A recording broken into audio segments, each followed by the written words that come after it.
Bonjour à tous, et bienvenue dans cette vidéo de présentation de l'application Click and Collect où on va voir en détail un peu les différentes fonctionnalités de l'application ainsi que l'architecture derrière cette application en microservices, mais principalement on va voir le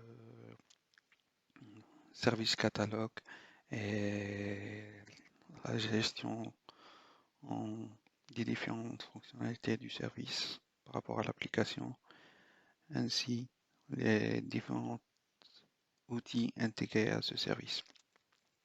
Alors, tout d'abord, euh, l'application Click and Collect, c'est quoi en fait? C'est une application qui permet la gestion des commandes Click and Collect dans un restaurant où un utilisateur peut effectuer une commande à partir du service commande.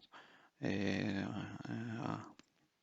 avant, il peut bien évidemment visualiser le catalogue du restaurant dans son interface graphique avec les différents articles qu'il peut acheter.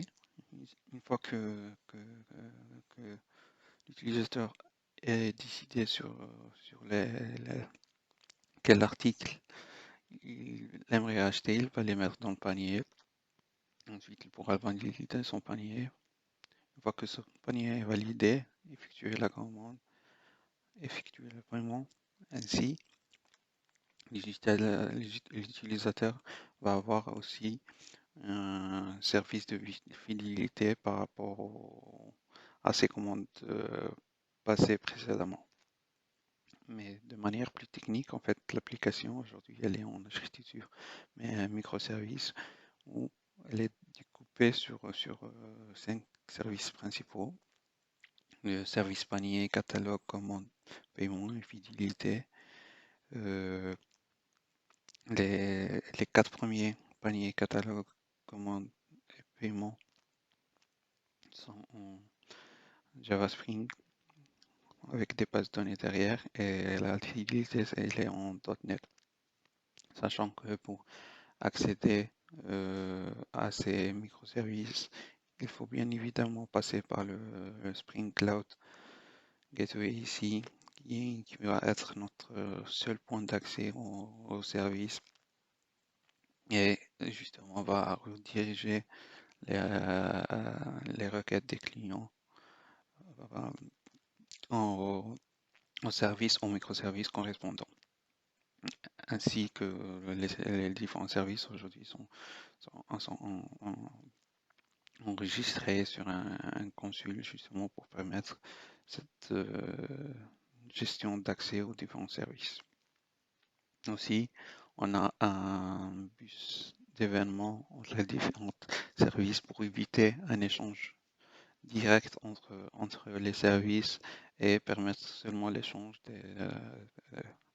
des données entre les services avec un bus d'événements en RabbitMQ qu'on va voir plus en détail avec le service catalogue qui a deux queues d'événements entre le panier et le commande qu'on va voir après. Du coup, maintenant, on va voir un peu en détail notre Docker Compose qui va permettre le déploiement des différents services, notamment chacun dans son conteneur. Ici, comme on peut voir ici, ou bien dans notre Docker Desktop, sachant que tous les services ils ont été buildés auparavant et le Docker Compose a été lancé juste avant la vidéo justement pour permettre de faire une présentation rapide que vous pouvez après bien évidemment builder l'application après avoir récupéré le Git et lancer le Docker Compose. Ici, on peut voir par exemple notre service catalogue, panier, le service commande, notre console pour le discovery. Oui, j'ai oublié de préciser Keycloak. Je vais revenir ici, sachant que pour accéder aux différentes ressources de chaque service, il faut avoir les bons rôles, sachant que les services aujourd'hui sont sécurisés en O2. Du coup, pour accéder aux ressources, il faut avoir le bon rôle, par exemple dans le service catalogue, où on va avoir des rôles admin, user et restaurateur. Et il y a des ressources que seulement le restaurateur et ainsi que l'admin peuvent y accéder. Et dans le cas contraire, euh, l'utilisateur il va avoir un accès limité aux différentes ressources. On va voir ça justement plus en détail. Du coup, on va s'intéresser maintenant euh, au service catalogue. Le service catalogue, c'est quoi en fait? C'est un service qui va permettre la gestion des différents articles du restaurant liés avec une base de données MySQL derrière. Et ce service-là va permettre d'ajouter un article, de le supprimer, de le modifier, de récupérer les différents articles du magasin, du restaurant, pardon. Par exemple, et un article, c'est quoi? Un article, en fait, c'est un item qui va contenir un nom, un type, par exemple, est-ce que c'est un plat ou c'est un dessert, le prix de l'article, bien évidemment, la quantité, et un plot pour la photo de l'article, sachant que le choix de la base de données MySQL pour ce service et non d'une base de données non SQL a été fait par rapport à la viabilité, parce que aujourd'hui on a besoin que chaque client peut écrire et écrire sur la base de données pour justement modifier et ajouter les différents articles, mais aussi avoir une consistance de données.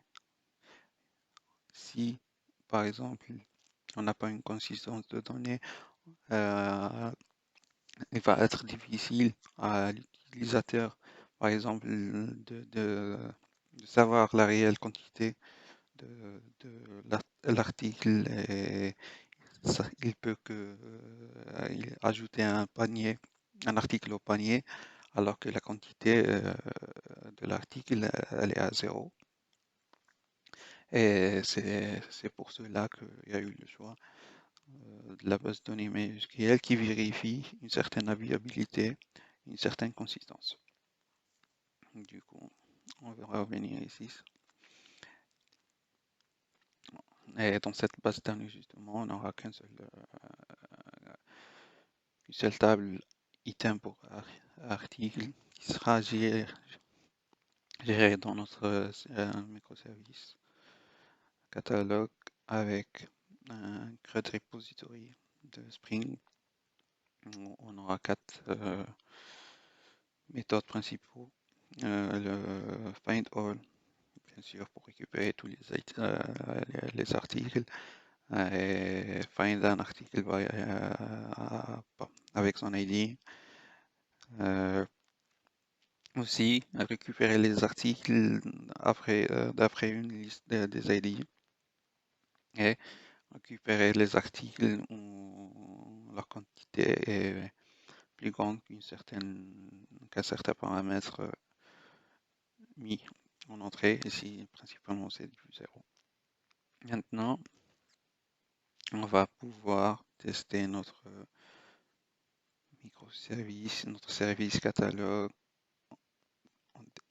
avec le HTTP, avec les HTTP requests. Sachant que, comme je vous ai dit tout à l'heure, pour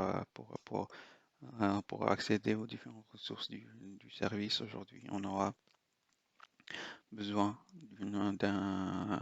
d'avoir un rôle précis, et cette gestion de rôle est gérée avec une authentification 2, notamment avec Keycloak. Par exemple ici, dans Keycloak, on a un royaume click and collect avec plusieurs utilisateurs, un admin, un restaurateur et un user. Et chaque ressource pour le service catalogue, elle va exiger un rôle précis pour accéder à la ressource. On peut bien évidemment ajouter des utilisateurs et leur donner des rôles précis, ce qui n'est pas le but de cette vidéo de présenter Keycloak, mais vous pouvez faire ça en accédant à votre localhost de Keycloak. Alors, je vais revenir à l'application. On va voir un peu le contrôleur de l'application et notre REST API du service, sachant que on a des ressources comme des get pour le get ID by ID, récupérer seulement les articles. Aviable, c'est pour que les articles où la quantité est supérieure à 0. Ici, on récupère tous les articles, peu importe la quantité de l'article. Un filtre des articles. Alors ici, avec cette méthode de contrôleur, on pourra faire quoi? L'utilisateur peut fournir une liste des ID et nous, justement, on va filtrer et lui donner comme une réponse seulement les articles avec les ID qu'il a passés. Mettre à jour un article avec son ID et le supprimer notamment avec son ID. On va pouvoir tester un peu nos API. Ici, bien évidemment, je vais récupérer mon token pour le username admin et pour l'utilisateur admin avec un mot de passe admin. Je vais pouvoir récupérer le token. Ici, j'ai bien récupéré le token et ensuite je l'ai mis sur une variable token. Mais je vais vous montrer d'abord notre configuration de la sécurité dans notre service catalogue avec une attente. Ici, on a activé bien sûr la sécurité et il y a une configuration des différentes méthodes. Par exemple, le post, seulement le restaurateur peut effectuer un post, ajouter un article, le delete pour le supprimer aussi, il faut avoir un rôle d'utilisateur, le modifier aussi. Et après, pardon, restaurateur, c'est seulement le restaurateur qui pourra ajouter, supprimer et modifier, et l'utilisateur pourra bien évidemment récupérer les différents articles. Revenons à notre... Ici, par exemple, si je vais récupérer un token d'un utilisateur qui n'existe pas dans un royaume, un valid grant, parce que je lui ai passé bien évidemment des credentials qui n'existent pas de rien dans notre royaume Keycloak, et il faut les configurer pour pouvoir récupérer leur token. Je vais enlever ça et on va tester notre premier post pour le service catalogue. Je vais récupérer tout d'abord le token et on va poster un plat par exemple qui va s'appeler c'est un plat avec un prix de 15 euros, combien on a de quantité. Donc, on va avoir une quantité de 4 et le plus pour l'image, on va faire un image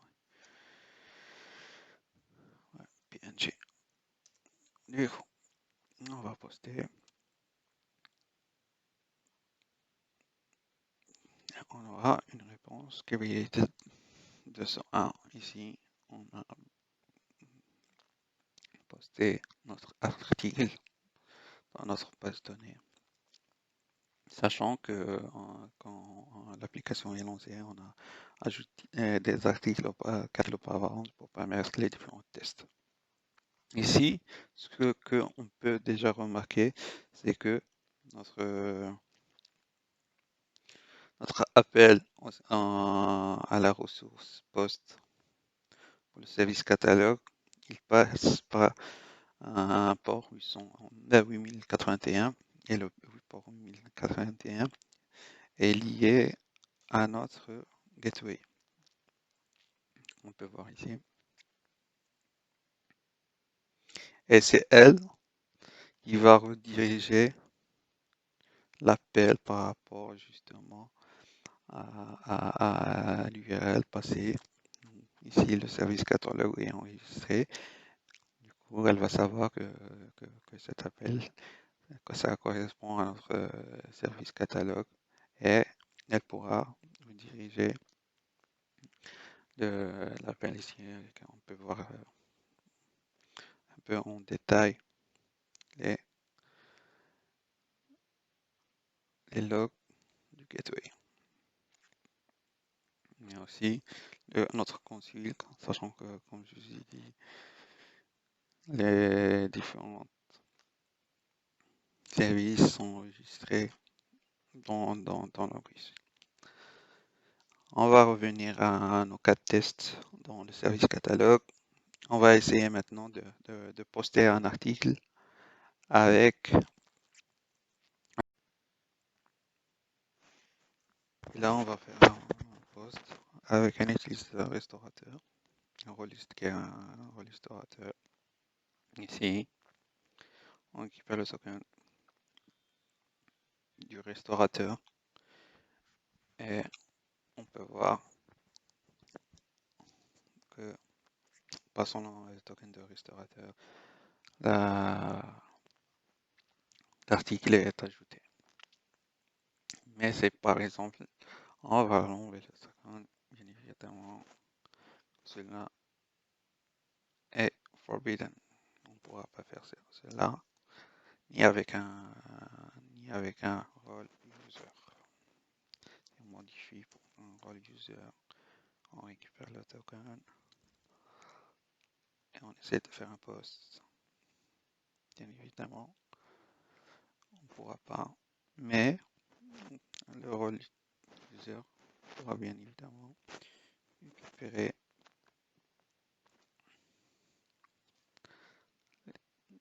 les articles. On récupère un article avec un ID ici. On va mettre par exemple un ID de. On va voir qu'on a récupéré l'article 2. Mais si on va passer un article, un ID pardon, d'article qui n'existe pas, ça va nous renvoyer à une erreur not Ici, on va récupérer avec une liste d'ID. On a passé une liste d'ID de 1 et 2. On pourra voir qu'on a récupéré deux articles, article 1 et 2. Et par exemple, si on va mettre un autre ID qui n'existe pas, elle va nous renvoyer quand même les deux ID.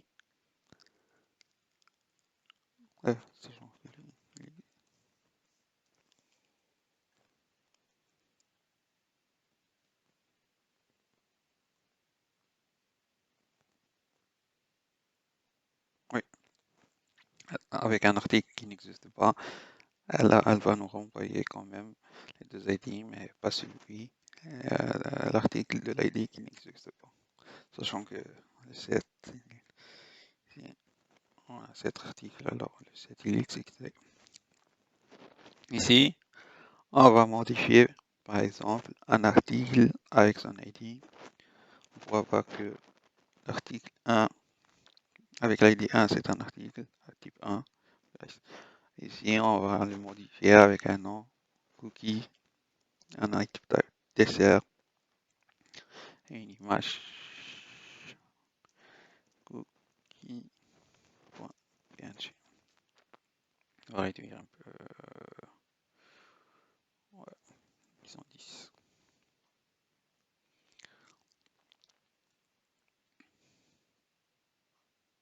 Oui, le user, bien évidemment, un role user ne pourra pas modifier et c'est seulement un restaurateur ou un admin qui pourra modifier l'article. On va récupérer le token et on va revenir ici.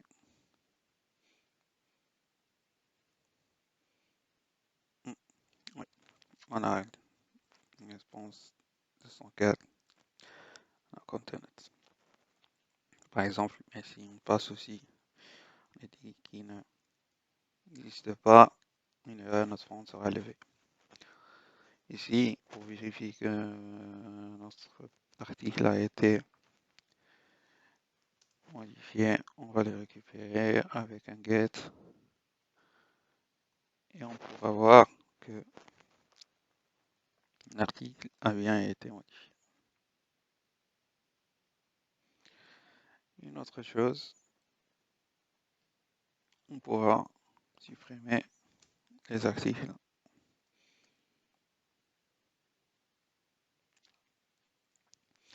Si on récupère maintenant l'article,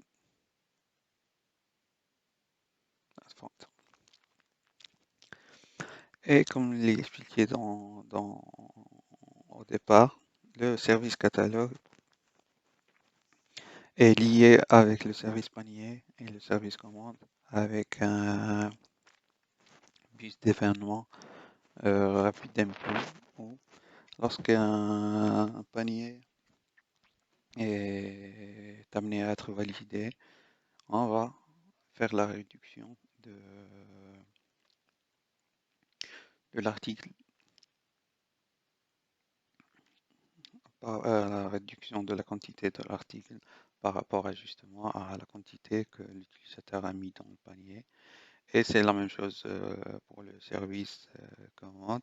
Lorsqu'un utilisateur a annulé une commande, on va mettre à jour la quantité de l'article avec des... Ici, on aura des queues entre article commande et catalogue panier. Qu'on verra plus en détail ici. Notre configuration RapideMQ, bien évidemment, on a configuré ces queues et on a un consommateur, un producteur. Un consommateur va écouter sur la queue panier catalogue et que le panier va lui envoyer une liste d'items, une liste d'articles et s'il y a eu un événement, il va prendre notre service de catalogue, il va prendre la liste des items et les modifier avec un item, update item quantity. Et on va pouvoir voir ça en détail. Avec l'ID 4, ici, récupérer le token. Authorize, je fais par exemple, c'est bon. On va récupérer le JSON de l'article. On va aller se positionner dans la queue entre panier et catalogue.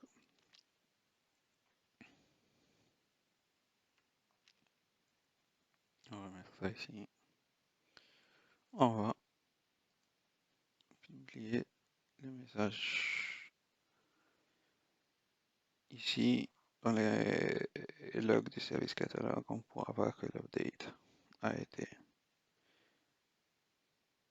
mis à jour. Ici, on voit bien ici la quantité, elle était de 10 avant que l'événement se produise. Ici, on voit bien qu'elle a été 10, mais maintenant, on va faire un get. Normalement, ça doit être un 0. Du coup, notre service a récupéré l'événement depuis la queue entre le panier et le catalogue et il a mis à jour automatiquement la quantité de l'article correspondant à l'article passé dans la queue d'événements RabbitMQ.